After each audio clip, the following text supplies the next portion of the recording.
Moi qui connais bien le modèle normal, il y a pas mal de changements. Un mélange de sobriété et de sportivité avec cette petite ligne chromée. Sur le logo GTI, la petite touche rouge, plutôt sympa. Un petit rappel, que le béquet est vraiment bien réussi. Plutôt discret, mais qui quand même donne une petite note sportive, très sympa.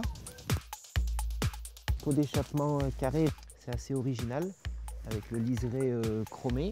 Belle jante, diamètre 17, qui la différencie du modèle initial, plutôt bien.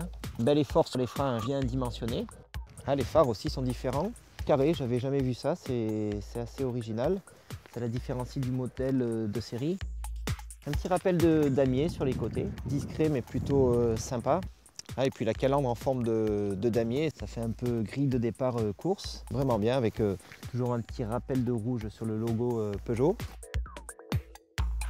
Bon, quand on rentre dans l'auto, on est vraiment dans l'ambiance sportive. La sellerie a l'air vraiment très confortable avec des sièges semi-maqués qui devraient allier confort et maintien. Le petit volant qui est propre à la 208, mais là dans la GTI, on peut voir qu'il est vraiment taillé pour le sport avec ce petit rappel du logo GTI. Et puis le contour rouge sur le tableau de bord, sympa aussi. Bon, on y va!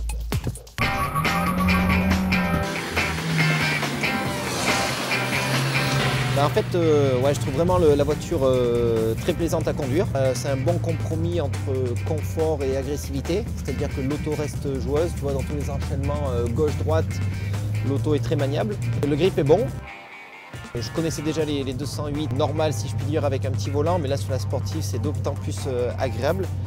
Ça rajoute un peu de piment à l'auto, plus de sensations. Le moteur est très coupleux et puissant. À chaque fois que j'ai une demande particulière ou que je mets les gaz, le moteur répond vraiment très bien. La boîte est très sélective, très précise. On voit une auto très joueuse, hein. Pourtant le circuit là est glissant, hein.